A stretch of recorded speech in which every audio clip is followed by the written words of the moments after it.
Oke, semangat pagi semuanya ya. Hari ini kita akan bahas mengenai standar cost.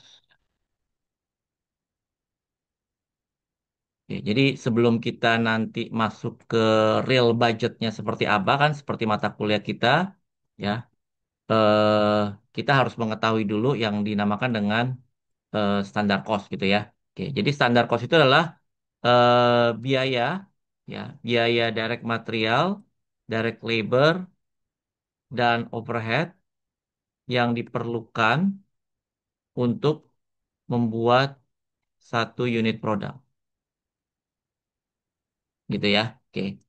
Jadi biaya material, labor maupun overhead yang diperlukan untuk membuat satu unit produk, ya. Oke. Jadi misal gitu ya. Misal ya. Oke. Misalnya harga beli, ya. Harga beli material per unit katakanlah 4, ya, harga beli 4. Nah, kadang ya perusahaan sering mendapatkan diskon, misalkan sering mendapatkan diskon pembelian, ya, diskon karena membayar, ya, tepat waktu, ya, misalkan per kilo, misalkan di sini harga beli material per kilogram, misalkan gitu ya, oke, per kilogram itu adalah 4, katakanlah gitu ya tadi ya, oke, perusahaan sering mendapatkan diskon karena membayar tepat waktu, ya, eh, diskonnya itu misalkan dia dapat 0,2 per kilo. Ya, oke. Lalu kadang ya, misalkan material tersebut kadang pada saat dipakai ya ada yang rusak misalkan gitu ya. Sorry. Perusahaan sering mendapatkan diskon karena membayar tepat waktu. Lalu biaya pengiriman ya, pengiriman per kilogram ya. Misalkan biaya pengirimannya 0,1 ya. Oke. Biaya pengiriman adalah 0,1 ya. Oke, sehingga kita bisa lihat di sini 0,2, 0,1 ya. Oke, sehingga ya standar cost, standar cost untuk ya harga beli material itu berarti berapa? 4. Biasanya dia dapat diskon 0,2, ada biaya pengiriman ya berarti tambah 0,1 ya. Oke. Jadi ini adalah standar cost untuk harga beli ya. Jadi 4 dikurangi 0,2 ditambah 0,1 gitu ya. Oke. Berarti dia di sini oke, 3,9 ya. Standar cost per kilo tadi ya. Jadi 1 kilo itu costnya 3,9 ya. Oke. Jadi ini akan menjadi standarnya gitu ya. Oke. Jadi standar cost atau misalkan gini. Standar itu adalah misalkan kalian dari rumah ke kampus ya, itu standar waktunya berapa lama gitu loh ya, misalkan dari rumah ke kampus standar waktu normalnya berapa lama ya, berarti dalam kondisi misalkan ya jam-jam kuliah gitu ya, atau misalkan pagi ya, nah normal itu dari rumah ke kampus berapa jam sih atau berapa menit, misalkan 30 menit gitu ya, nah itu berarti normalnya gitu ya. Oke, jadi tergantung masing-masing spesifikasi karakteristik dari mahasiswa gitu kan. Oke. Berarti dalam kondisi normal ya, bukan dalam kondisi misalkan dari rumah ke kampus itu jam 2 pagi gitu loh. Kalau jam 2 pagi pasti cepet karena nggak ada macet gitu kan, ya, dan sebagainya. Nah, berarti dalam kondisi yang normal. Jadi dari rumah ke kampus itu misalkan 30 menit. Atau misalkan yang rumahnya jauh, ya standarnya berapa? 1 jam misalkan itu ya. Oke. Nah, kalau di sini berarti 1 kilogram itu standar costnya 3,9. Ya. Oke. Jadi ini juga sama ya. Misal lagi misalkan gitu ya. Misal lagi ya, kebutuhan kebutuhan material per satu unit produk ya, misalkan 10 kilo.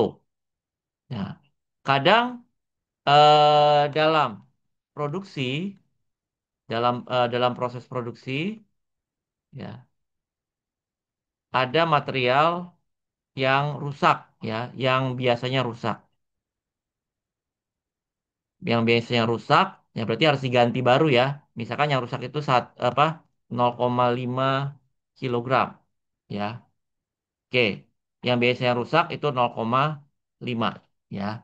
Oke, kebutuhan material per 1 kilo, per 1 unit 10 kilo. Kadang ada yang rusak gitu kan. Oke, berarti kalau gitu kita harus cadangin gitu ya, karena nggak semua bahan baku itu bagus gitu kan. Oke, berarti kita harus mencadangkan, berarti standar cost. Standar cost ya. Oke, untuk 1 unit produk, standar cost material ya, untuk 1 unit produk itu berarti kan 10 ditambah 0,5 ya. Berarti harus kita cadangin ya. Berarti 10,5 kilogram per unit ya. Oke, jadi 1 unit produk itu butuh 10,5 kilo gitu ya. Oke. Nah, selanjutnya, nah ini berarti bahan baku ya. Oke. Berarti kalau gitu standar costnya 1 unit produk butuh 3,9 kilo. Harganya sorry ya, ini harganya ya. Ini harganya 3,9 ya per kilonya. Sementara 1 unit produk butuh 10,5 kilo. Jadi kesimpulannya gimana? Kesimpulannya ya standar cost untuk membuat 1 unit produk itu butuh 10,5 kilogram dengan harga per kilonya berapa? 3,9 gitu ya. Oke.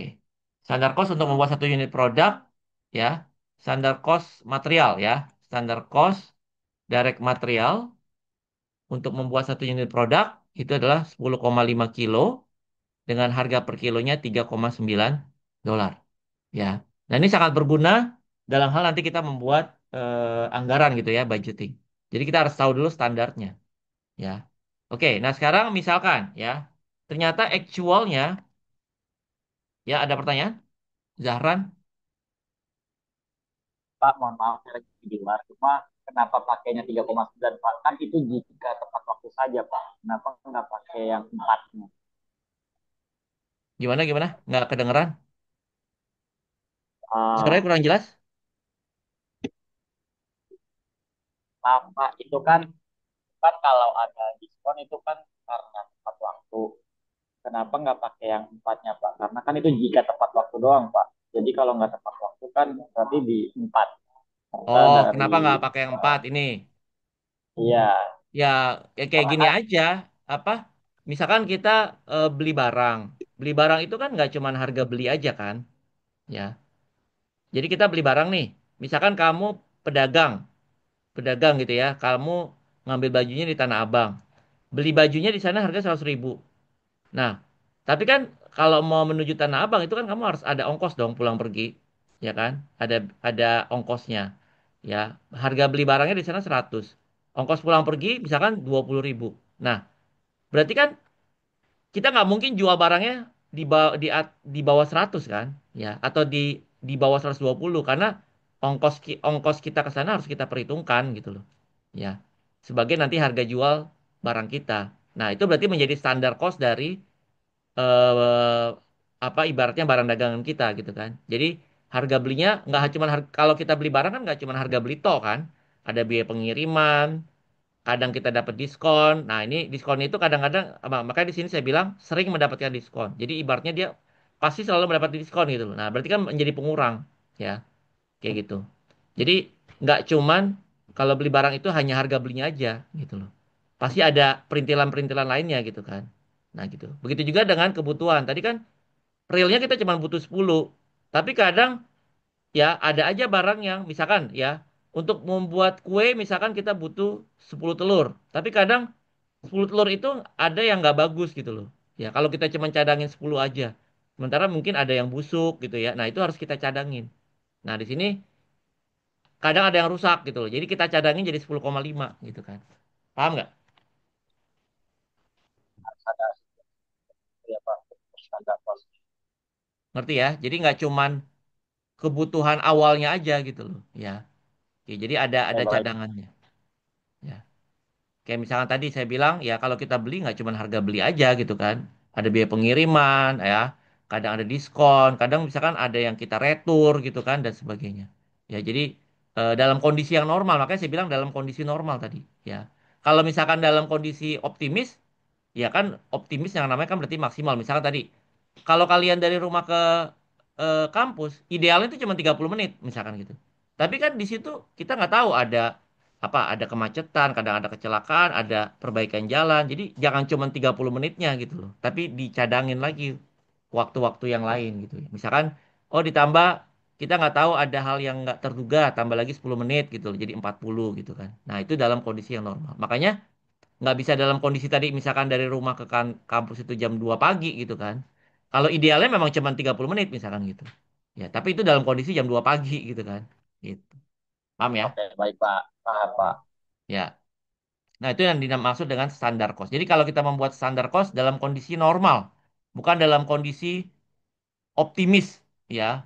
Kalau bukan optimis, kalau dalam kondisi yang paling ideal itu nggak mungkin. Ya, misalkan tadi dari rumah ke kampus cuman 10 menit lah kalau jam 2 pagi tapi gitu kan. Gitu. Tapi kan kita dalam kondisi normal ya harus memperhitungkan banyak hal. Nah, gitu. Nah, di sini actually misalkan ya 10.000 misalkan ya 10.000 unit diproduksi. Ya, 10.000 unit itu diproduksi, ya. Oke, 10.000 unit diproduksi, lalu dibeli, ya. Material yang dibeli, ya. Material yang dibeli itu misalkan, katakanlah material yang dibeli itu 40.000 kilogram. Ya, dengan harga, misalkan harganya itu yang dibeli misalkan 3,91, ya, atau 3,92 per kilonya. Ya, oke. Lalu material ya, yang digunakan untuk produksi, ya, katakanlah yang digunakan itu eh,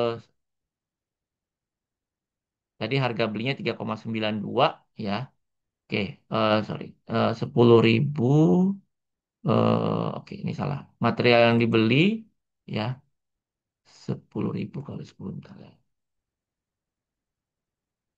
10, oke, salah 5, 105. Jadi material yang dibeli misalkan 107.000. Oke, gitu ya. Material yang digunakan untuk produksi, ya.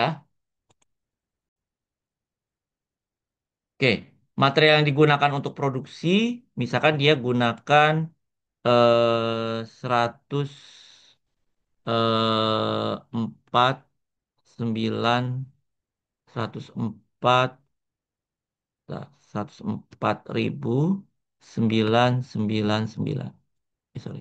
104.100 kan harus 105.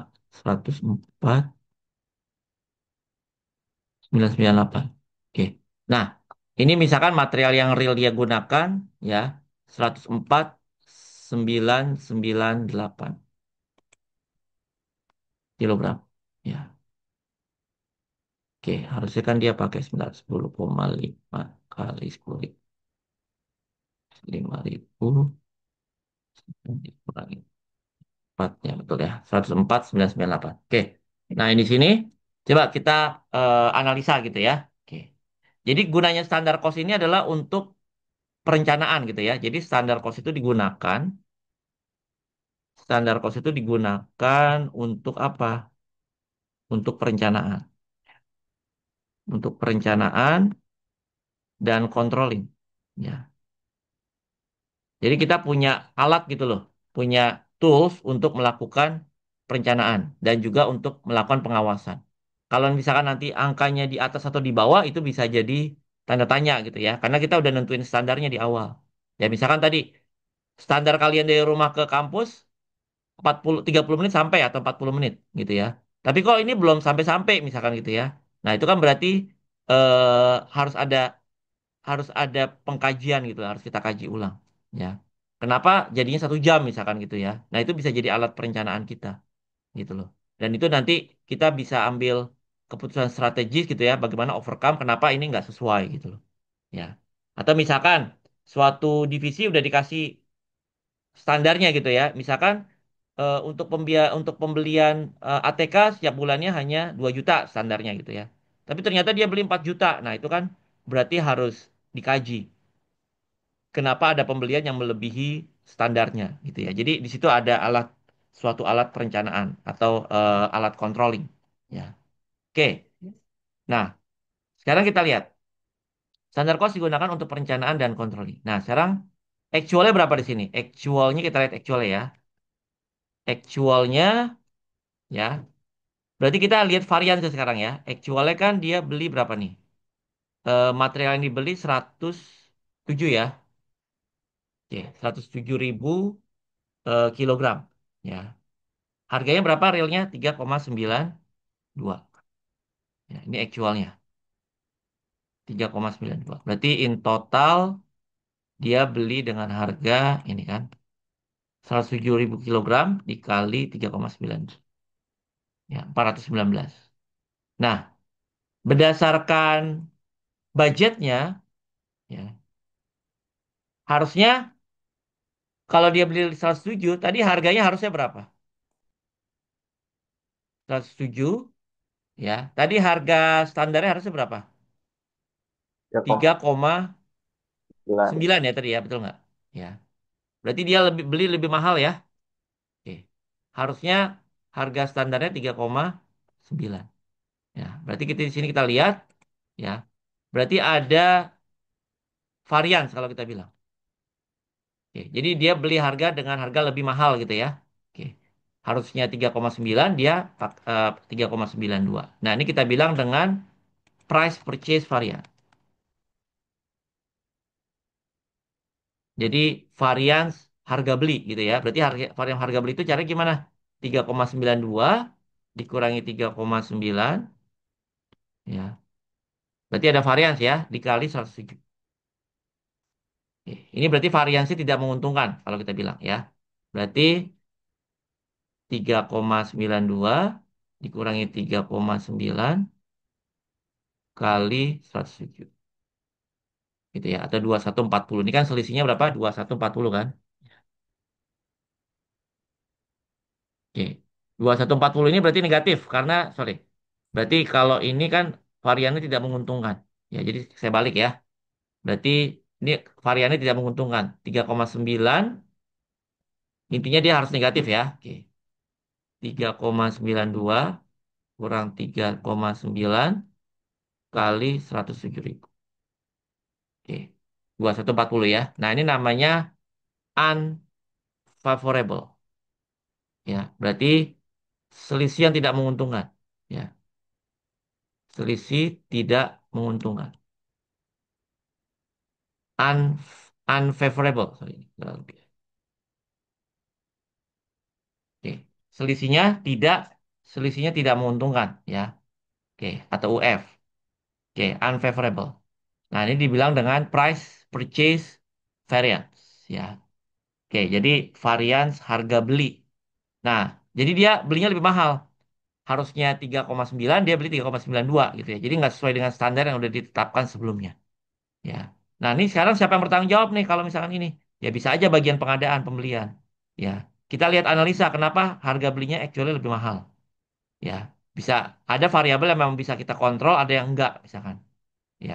Bisa aja misalkan kita lebih mahal karena ada diskon yang kita nggak ambil karena kita bayar nggak tepat waktu gitu ya.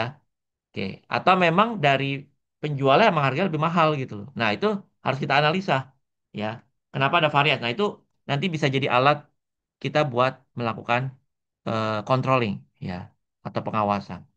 Oke, ini namanya price purchase variance ya. Oke, berarti kalau kita bikin jurnalnya gitu ya. Oke, jurnal standar cost. Oh ya, ini sekalian aja nanti ya.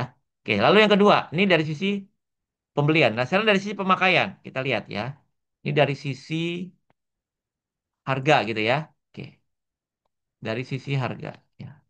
Dari sisi harga beli. Oke, sekarang kita lihat dari sisi pemakaian. Ya,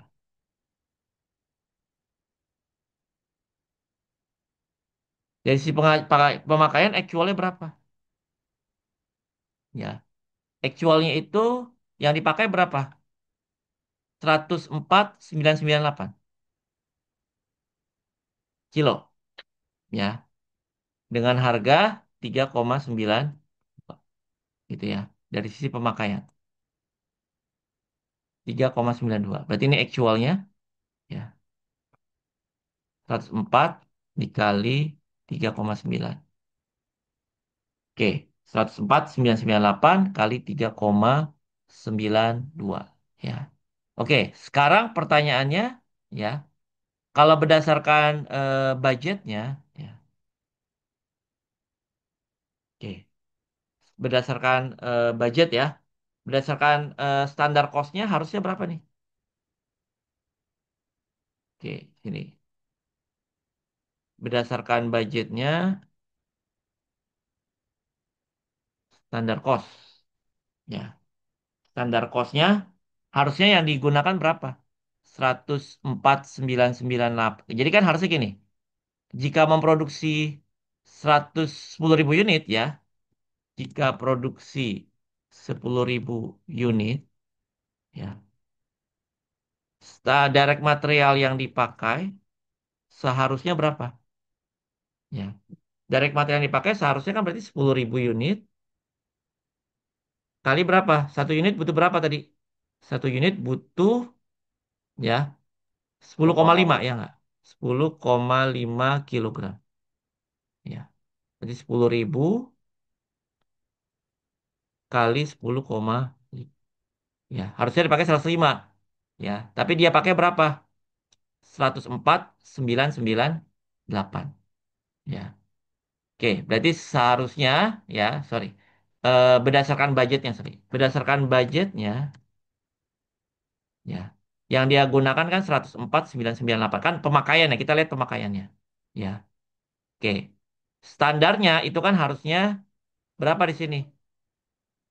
Kita pakai yang 3,9 sorry ya. 3,9 ya, dari sisi budgetnya. Ya. Ini kan dari sisi pemakaian. Jadi yang kalau dari sisi pemakaian lihatnya dan yang kilogramnya. Ya. Oke. Lalu kalau standarnya harusnya berapa? Yang dipakai 105 ya. Dengan harga standarnya 3,9 tadi. Ya, jadi kita fokus kepada pemakaiannya. Nah, berarti kan dia di sini kita lihat dia lebih hemat ya. Oke. Harusnya 105 dia pakai 104. Berarti lebih hemat di sini. Nah, di sini kita katakan dengan ya usage variance ya. Varians penggunaan bahan baku. Jadi berapa di sini? 105 dikurang 104,998. Intinya dia lebih hemat ya. Oke. Karena penggunaan realnya, standar cost sama realnya itu lebih kecil ya. Dikali 3,9. Oke, berarti 105 kurang 104 ya. 998 dikali 3,9. Oke, berarti dia nah 7,8. Berarti dia di sini favorable, berarti selisih menguntungkan. Atau F ya.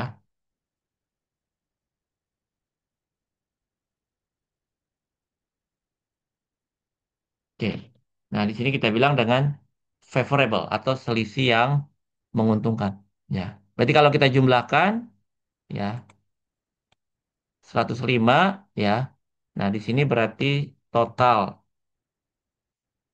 direct material variance 2132 ya. Total direct material variance. Oke. In total dia unfavorable ya atau UF gitu ya. Oke.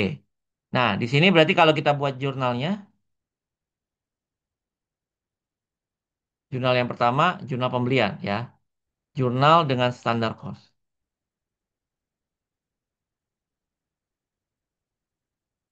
Oke, berarti di sini materialnya Ya. Materialnya itu harus dipakai standar cost berarti berapa? Yang seharusnya beli material tadi berapa? Ya. Dia kan beli 100 berapa realnya? 107 ya. Berarti 107 ya. Kali berapa? Kali harusnya harga standarnya berapa tadi? Kali 3,9.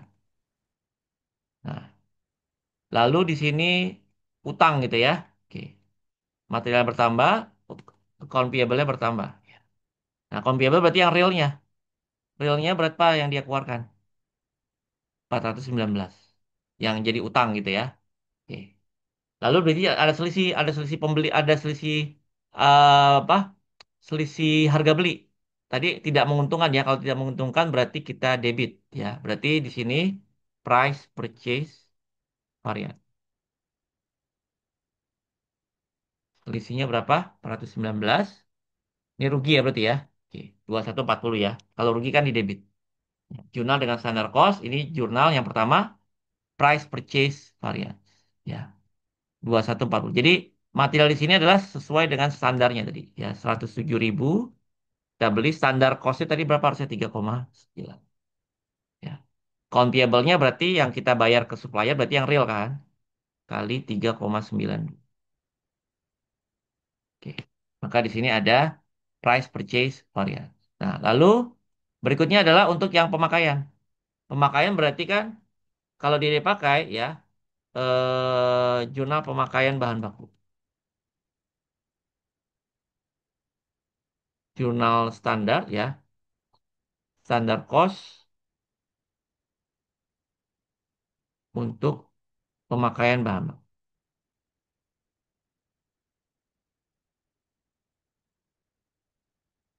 Oke, berarti kan kalau dipakai work in process ya, WIP. WIP-nya berarti sesuai standar. Sesuai standar harusnya berapa tadi? Sesuai standar harusnya 409.500. Ya, kan 105.000 kali ya 3,9. Kan yang harusnya dipakai 105 kan? Sementara tadi material yang digunakan ya, yang real digunakan itu kan tadi 104.998 dikali 3,9.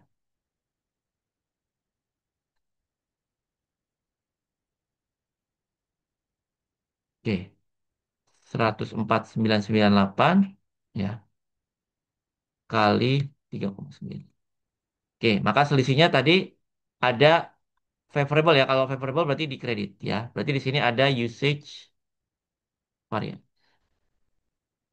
Kalau untung berarti kredit ya. Oke, 400 ini kurang. Nah, betul ya, ada 7,8 ya.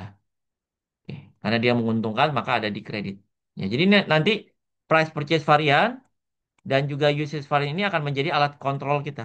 Ya, akan menjadi alat kontrol kita ya untuk pengawasan. Kenapa ada selisih gitu loh. Ya, baik selisih menguntungkan maupun selisih yang merugikan. Nah, itu bisa menjadi alat alat pengawasan kita. Ya. Oke, sampai sini mungkin ada pertanyaan dulu.